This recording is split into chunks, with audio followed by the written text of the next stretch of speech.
کہا الحمدللہ رب العالمین. اس کے جواب میں رب ذوالجلال والاکرام نے کہا یرحمک اللہ. پھر جب آدم علیہ السلام کو اچھی طرح سے بنا چکے تو تمام فرشتوں سے ابلیس سمیت تمام فرشتوں سے اس کے لیے سجدہ کرنے کا حکم دیا. وَإِذْ قُلْنَا لِلْمَلَائِكَةِ اسْجُدُوا لِآدَمَ فَسَجَدُوا إِلَّا إِبْلِيسَ أَبَى وَاسْتَكْبَرَ. تمام فرشتوں سے کہا کہ آدم علیہ السلام کے لیے سجدہ کرو. سبوں نے سجدہ کیا. ابلیس کے دل میں جو کبر و غرور اور تکبر تھا وہ کھل کر کے سامنے آ گیا. ابا واستکبر, اس نے انکار کیا اور تکبر کرنے لگا. واستکبر, گھمنڈ میں آ گیا. میں اس سے بڑی عمر والا ہوں, میں اس سے زیادہ طاقتور ہوں, میں اس سے افضل ہوں, میں اسے کیوں پر سجدہ کروں. سورہ اعراف میں اللہ فرماتا ہے وَلَقَدْ خَلَقْنَاكُمْ ثُمَّ صَوَّرْنَاكُمْ ثُمَّ قُلْنَا لِلْمَلَائِكَةِ اسْجُدُوا لِآدَمَ فَسَجَدُوا إِلَّا إِبْلِيسَ لَمْ يَكُنْ مِنَ السَّاجِدِينَ. ہم نے تمہیں پیدا کیا, تمہاری شکل و صورت بنائی اور پھر تمام فرشتوں سے کہا آدم کے لیے سجدہ کرو. سبوں نے سجدہ کیا سوائے ابلیس کے. ابلیس سجدہ کرنے والے لوگوں میں شامل نہ ہوا. رب ذوالجلال والاکرام نے ابلیس سے پوچھا قال ما منعك الا تسجد اذ امرتك, تمہیں کس چیز نے سجدہ کرنے سے منع کر دیا جبکہ یہ میرا آرڈر اور حکم تھا. تمہیں کس نے منع کیا سجدہ کرنے سے, آخر کیوں نہیں سجدہ کیا. کہنے لگا انا خیر من خلقتنی من نار وخلقتہ من طین, میں اس سے بہتر ہوں. تو نے مجھے آگ سے پیدا کیا ہے, آگ کی خاصیت اوپر اٹھنا ہے. تو نے اسے مٹی سے پیدا کیا ہے, مٹی کی خاصیت نیچے جانا ہے. میں اس سے بہتر ہوں. یہ حقیر ہے, نیچ ہے. ابلیس نے حق کا انکار کر دیا. حق تو یہ تھا کہ اللہ کا حکم مانتے ہوئے اس کے سامنے سجدہ کرتا. حق کا انکار کر دیا. ساتھ ہی ساتھ آدم علیہ السلام کو حقیر سمجھا, اپنے آپ کو بڑا سمجھا, میں بہتر ہوں. یہی کبر ہے کہ سجدہ نہیں کروں گا. یہ سجدہ کون سا تھا؟ سجدہ تعظیمی, ریسپیکٹ دینے کے لیے یہ سجدہ تھا. سجدہ عبادت نہیں تھا. سجدہ عبادت صرف رب ذوالجلال والاکرام کے لیے ہے. لیکن امت محمدیہ میں سجدہ, یہ سجدہ بھی حرام قرار دیا گیا. کوئی بڑا سے بڑا بادشاہ بھی آ جائے اس کے سامنے ہم جھک نہیں سکتے, ریسپیکٹ دینے کے لیے بھی نہیں جھک سکتے. جب اس نے انکار کر دیا رب ذوالجلال والاکرام کو غصہ آیا, میرا حکم تم نے ٹھکرایا ہے. غصے میں آ کر کے رب ذوالجلال والاکرام نے کہا, سورہ اعراف کی آیتیں پڑھ رہا ہوں, فَاهْبِطْ مِنْهَا فَمَا يَكُونُ لَكَ أَن تَتَكَبَّرَ فِيهَا فَاخْرُجْ إِنَّكَ مِنَ الصَّاغِرِينَ. جاؤ تو میری جنت سے نکل جا, میری جنت سے اتر جا. میری جنت میں رہ کر تجھے تکبر کرنے کا کوئی حق حاصل نہیں ہے. تو ذلیل لوگوں میں شمار ہونے لگا ہے. جب اس نے دیکھا کہ میں جنت سے نکالا جا رہا ہوں آدم کی وجہ سے, آدم اور اولاد آدم جنت میں, میں اور میری اولاد آنے والی نسل جہنم میں, یہ کیسے ہو سکتا ہے. اس کے حسد میں اضافہ ہوا, جل بن کر کے راکھ ہو گیا.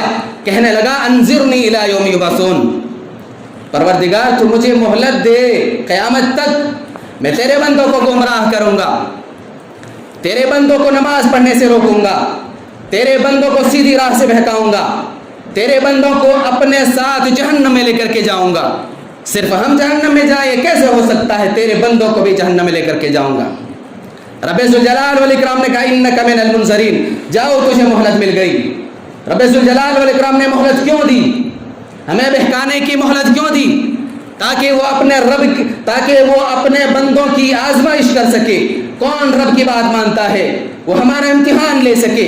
کون رب کی بات مانتا ہے, کون شیطان اور ابلیس کی بات مانتا ہے, کون رب کا پجاری بنتا ہے, کون ابلیس کا پجاری بنتا ہے. مہلت دے دی اللہ رب العزت نے. جب اسے مہلت مل گئی کہنے لگا قال فبما اغويتني لاقعدن لهم صراطك المستقيم ثم لآتينهم من بين ايديهم ومن خلفهم وعن ايمانهم وعن شمائلهم ولا تجد اكثرهم شاكرين. کہنے لگا پروردگار تو نے مجھے گمراہ کر دیا ہے, اللہ کی قسم میں ان کے لیے تیری سیدھی راہ پر بیٹھوں گا, ان پر حملہ کروں گا, تیرے بندوں پر آگے سے بھی حملہ کروں گا, پیچھے سے بھی حملہ کروں گا, دائیں سے بھی حملہ کروں گا. بائیں سے بھی حملہ کروں گا، چاروں طرف سے میں تیرے بندوں کو گمراہ کروں گا، انہیں اپنے پنجے میں جکڑنے کی کوشش کروں گا، انہیں اپنے جال میں پھنسانے کی کوشش کروں گا۔ وَلَا تَجِدُ أَكْثَرَهُمْ شَاكِرِينَ، ان میں سے اکثریت میری جال میں پھنس جائیں گے، اکثریت میرے دامن میں آ کے پھنس جائیں گے، ان کی اکثریت میرے فرما بردار ہو جائیں گے، بس بہت کم ہوں گے مخلص بندے اقلیت میں۔ جو تیرے مخلص بندے ہیں وہ میرے بہکاوے میں نہیں آ سکتے، وہ میرے بہکاوے میں نہیں آ سکتے، اکثریت میرے بہکاوے میں آ جائیں گے۔ رب ذوالجلال والاکرام نے کہہ دیا جو اپنے رب کا حکم ٹھکرائے گا، جو تیری پیروی کرے گا، تیرے ساتھ اسے بھی جہنم میں ڈھکیل دوں گا۔ اسلامی بھائیوں، ان آیتوں میں ذرا غور کریں۔ ابلیس نے قسم کھا کر کے اللہ سے وعدہ کیا ہے کہ میں تیرے بندوں کو گمراہ کروں گا، قسم کھا کر کے وعدہ کیا ہے، ایسے ویسے وعدہ نہیں، قسم کھا کر کے وعدہ کیا ہے کہ میں تیرے بندوں کو گمراہ کروں گا، سیدھی راہ پر بیٹھوں گا، چاروں طرف سے حملے کروں گا، ہر ممکن طریقے اپناؤں گا انہیں گمراہ کرنے کا، اور میں اسے اپنے ساتھ جہنم میں لے کر کے جاؤں گا۔ انہیں اللہ رب العزت نے بھی مہلت دے دی ہے۔ معاشرے اور سوسائٹی میں ذرا نگاہ دوڑا کے دیکھیں کس طرح سے ابلیس اپنے وعدے کو پورا کرنے کے لیے ایڑی چوٹی زور لگا رہا ہے۔ 1000-2000 لوگوں کی بستی میں 30-40 لوگ نمازی، باقی سب کہاں گئے؟ ابلیس کے جال میں پھنسے ہوئے ہیں۔ ابلیس نے قسم کھا کر وعدہ کیا، اللہ کی قسم میں تیرے بندوں کو گمراہ کروں گا، انہیں نماز پڑھنے سے روکوں گا، ہر نیک کام کرنے سے روکوں گا، ہر گناہ کے کام کو مزین کر کے خوبصورت بنا کے اس کے سامنے پیش کروں گا، اور بخوشی وہ قبول کر لے گا۔ اللہ چاہتا ہے کہ ہم نماز پڑھیں، اللہ کا حکم ہے نماز پڑھیں، ابلیس چاہتا ہے ہم کبھی نماز نہ پڑھیں، ہم کس کی بات مان رہے ہیں؟ اللہ چاہتا ہے ہم سچ بولیں، ابلیس چاہتا ہے ہم جھوٹ بولیں، کس کی پیروی کر رہے ہیں؟ اللہ چاہتا ہے ہم چوری نہ کریں، ابلیس چاہتا ہے ہم ہر ایک کا مال چوری کریں، کس کی پیروی کر رہے ہیں؟ قدم قدم پر ہم گناہوں میں ڈوبے ہوئے ہیں، کس کی پیروی کر رہے ہیں؟ اللہ رب العزت نے کہہ دیا ہے جو تیری پیروی کرے گا میں اسے بھی تیرے ساتھ جہنم میں ڈھکیل دوں گا۔ لیکن آج سے ہم وہ کام کریں گے انشاءاللہ جو اللہ تعالیٰ چاہتا ہے، اللہ کا حکم مانیں گے، ابلیس کی بات نہیں مانیں گے، ابلیس کو اس کے مقصد میں ہم کبھی بھی کامیاب ہونے نہیں دیں گے انشاءاللہ۔ اسلامی بھائیوں، کبر و غرور کی وجہ سے حق کا انکار کرنے والوں میں سے ایک سر فہرست نام ہے فرعون کا۔ فرعون نے جب سرکشی کی، تکبر کیا، اس نے گھمنڈ میں آ کر کے اپنے آپ کو سب سے بڑا رب کہنے لگا، انا ربکم الاعلی کا دعویٰ کر بیٹھا۔ انانیت کوٹ کے بھری تھی اس کے اندر۔ انا، لفظ انا کے معنی ہوتا ہے میں، انا ربکم الاعلی، میں تمہارا سب سے بڑا رب ہوں۔ انانیت کوٹ کے بھری ہوئی تھی، انا انا انا، میں ہوں، سب کچھ میں ہوں، میرے علاوہ کوئی کچھ نہیں ہے، سب ذلیل و حقیر ہیں۔ جب اس نے کہا کہ میں سب سے بڑا ہوں، تمہارا رب ہوں، تمہارا معبود ہوں، رب ذوالجلال والاکرام نے موسیٰ علیہ السلام کو بھیجا، اذهب الى فرعون انه طغى، جاؤ فرعون کے پاس، اس نے سرکشی اختیار کر رکھی ہے، بڑا سرکش ہو گیا ہے، بڑا نافرمان ہو گیا ہے، بڑا ظالم ہو گیا ہے، بڑا متکبر ہو گیا ہے، جاؤ اسے نصیحت کر۔ موسیٰ علیہ السلام نے کہا، میرے پروردگار، میں معذرت چاہتا ہوں، میری زبان اتنی صاف نہیں ہے، میرے ساتھ میرے بھائی ہارون کو بھی بھیج دے۔ موسیٰ علیہ السلام کے کہنے پر رب ذوالجلال والاکرام نے حضرت ہارون علیہ السلام کو بھی ان کے ساتھ کر دیا۔ کہا اذهبا الى فرعون انه طغى، جاؤ تم دونوں جاؤ فرعون کے پاس، اس نے سرکشی اختیار کر رکھی ہے، بڑا متکبر بن گیا ہے، بڑا تکبر کرنے والا ہو گیا ہے، جاؤ اسے سیدھا کرو۔ فقولا له قولا لینا لعله يتذكر او يخشى، جاؤ تم دونوں اس کے پاس پہنچ کر کے نرمی سے گفتگو کرنا، اسے نصیحت کرنا، شاید وہ نصیحت حاصل کر لے، ربوبیت کا دعویٰ چھوڑ دے، اللہ سے ڈرنے والا ہو جائے، جاؤ تم دونوں۔ فَأْتِيَا فِرْعَوْنَ فَقُولَا إِنَّا رَسُولُ رَبِّ الْعَالَمِينَ. جب دونوں فرعون کے پاس پہنچے، موسیٰ اور ہارون علیہ السلام پہنچے، کہنے لگے اِنَّا رَسُولُ رَبِّ الْعَالَمِينَ، ہم دونوں رب العالمین کے رسول ہیں. تو فرعون نے متکبرانہ انداز میں استہزاء اور مذاق اڑاتے ہوئے کہا وَمَا رَبُّ الْعَالَمِينَ، یہ رب العالمین کون ہے؟ کس رب العالمین کے رسول ہو تم؟ موسیٰ علیہ السلام نے کہا رب السماوات والارض وما بینہما ان کنتم موقنین، جو تمام آسمانوں اور زمین اور جو کچھ ان کے درمیان چیزیں، ساری چیزوں کا خالق، پالنہار اور پروردگار ہے، اگر تم یقین کرو. اتنا بڑا متکبر اور سرکش اور ظالم کہاں یقین کرنے والا تھا؟ اپنے حمایتیوں سے کہنے لگا، اپنے درباریوں سے کہنے لگا، قبطیوں سے کہنے لگا، اپنے درباریوں سے کہنے لگا یا ایھا الملأ ما علمت لکم من الہ غیری، اے میرے درباریوں، اپنے سوا میں تمہارا کوئی معبود نہیں سمجھتا، تمہارا رب صرف اور صرف میں ہوں، تمہارا معبود اور رب میں ہوں، میرے علاوہ کوئی رب نہیں ہے.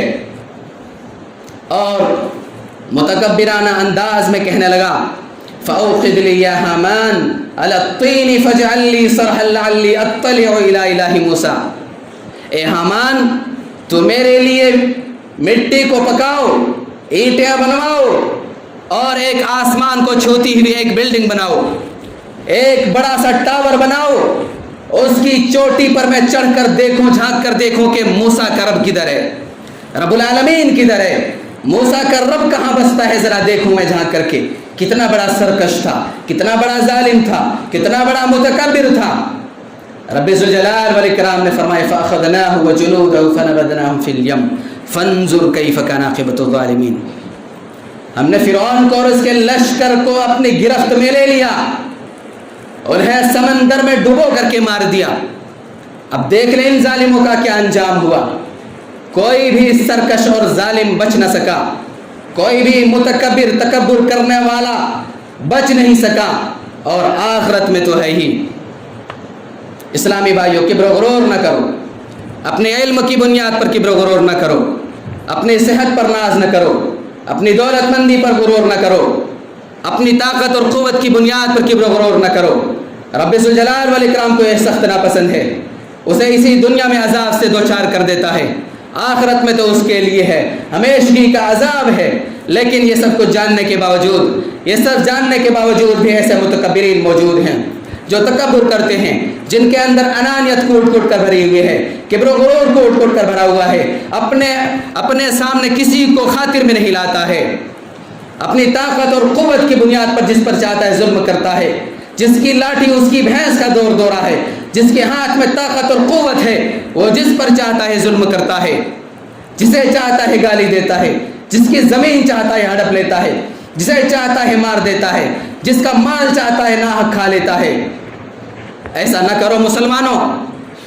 نبی کائنات علیہ السلام نے ارشاد فرمایا تدرون ما المفلس، کیا تمہیں پتہ ہے مفلس کسے کہتے ہیں؟ صحابہ اکرام نے کہا ہمارے نزدیک مفلس وہ ہے جن کے پاس مال و متاع نہ ہو، جن کے پاس مال و دولت نہ ہو، زمین جائیداد نہ ہو، وہ دیوالیہ ہے، وہ مفلس ہے. نبی کائنات علیہ السلام نے ارشاد فرمایا میری امت کا مفلس وہ ہے المفلس من امتی من یأتی یوم القیامت بصلاۃ وصیام وزکاۃ. میری امت کا مفلس وہ ہے جو بہت ساری نیکیاں لے کر کے آئے گا، بہت ساری نمازیں پڑھا ہوگا، بہت سارے روزے رکھا ہوگا، بہت ساری زکوٰۃ ادا کیا ہوگا، اس کے پاس نیکیوں کے پہاڑ ہوں گے، لیکن ساتھ ہی ساتھ اس نے کسی کو گالی دی ہوگی. من یأتی یوم القیامت بصلاۃ وصیام وزکاۃ ویأتی قد شتم هذا وأکل مال هذا وسفك دم هذا وضرب هذا فيؤتى هذا من حسناته وهذا من حسناته فإن فنيت حسناته قبل أن يقضى ما عليه وخذ من خطاياهم فطرحت عليه ثم طرح في النار. لیکن اس نے بہت ساری نیکیاں کی ہوگی، لیکن ساتھ ہی ساتھ اس نے کسی کو گالی دی ہوگی، اس نے کسی کے اوپر ظلم کیا ہوگا، اس نے کسی کو مارا پیٹا ہوگا، اس نے کسی کا ناحق خون کیا ہوگا، اس نے کسی پر ظلم کیا ہوگا، اس نے کسی کے اوپر بھیجا الزام تراشی کی ہوگی، اس نے کسی کی زمین ہڑپی ہوگی. ایک طرف بہت ساری نیکیوں کے پہاڑ ہوں گے اس کے پاس، دوسری طرف اس نے بہت سارے لوگوں کے اوپر ظلم کیا ہوگا۔ قیامت کے دن رب ذوالجلال والاکرام جب انصاف کی کرسی بچھائے گا، اپنے اعمال کی بنیاد پر وہ جنت کا مستحق ہوگا۔ ایک شخص آئے گا، میرے پروردگار اس نے مجھ پر ظلم کیا تھا۔ ایک شخص آئے گا، میرے پروردگار مجھے اس نے مارا تھا۔ ایک شخص آئے گا، میرے پروردگار میرا اس نے خون کیا تھا۔ ایک شخص آئے گا، میرے پروردگار اس نے مجھے گالی دی تھی۔ ایک شخص آئے گا، اس کہے گا میرے پروردگار مجھ پر اس نے الزام لگایا تھا۔ اس کے جو پہاڑ کے مانند نیکیاں ہیں، ان مظلوموں کو جن پر ستایا ہوگا، اس کی ساری نیکیاں ان کے درمیان تقسیم کر دی جائے گی۔ جب ساری نیکیاں تقسیم کر دی جائیں گی تو وہ دیوالیہ ہو جائے گا، مفلس ہو جائے گا۔ لیکن ابھی مظلوموں کی تعداد مزید باقی ہے۔ ابھی سارے مظلوموں کو نیکیاں نہیں ملی ہوں گی۔ آدھے مظلوموں کی اس کی نیکیاں تھی، نیکیاں ختم ہو گئی، مزید مظلومین باقی ہیں۔ وہ مطالبہ کر رہے ہیں میرے پروردگار مجھ پر ظلم کیا ہے، مجھے تو نیکیاں نہیں ملی، اس کی نیکی ختم ہو گئی۔ رب ذوالجلال والاکرام اس مظلوم کے گناہوں کو لے کر کے اس ظالم کے اوپر ڈال دے گا، فطرحت علیہ ثم طرح فی النار، اور پھر اسے جہنم میں ڈال دے گا گھسیٹ کر کے۔ اسلامی بھائیو ذرا غور کریں، جس دن انسان ایک ایک نیکی کے لیے ترس رہا ہوگا، انسان ایک دوسرے سے دور بھاگ رہے ہوں گے۔ یوم یفر المرء من اخیہ وامہ وابیہ وصاحبتہ وبنیہ، جس دن انسان اپنے بھائی سے دور بھاگے گا، اپنے بیوی بچوں سے دور بھاگیں گے، اپنی بیوی بچوں سے دور بھاگیں گے، ماں باپ سے دور بھاگیں گے، اپنے دوست سے دور بھاگیں گے کہ کہیں نیکی نہ مانگ لے۔ اس دن اس کی ساری نیکیاں بانٹ دی جائیں گی اور دیوالیہ اور مفلس ہو جائے گا۔ اسلامی بھائیوں،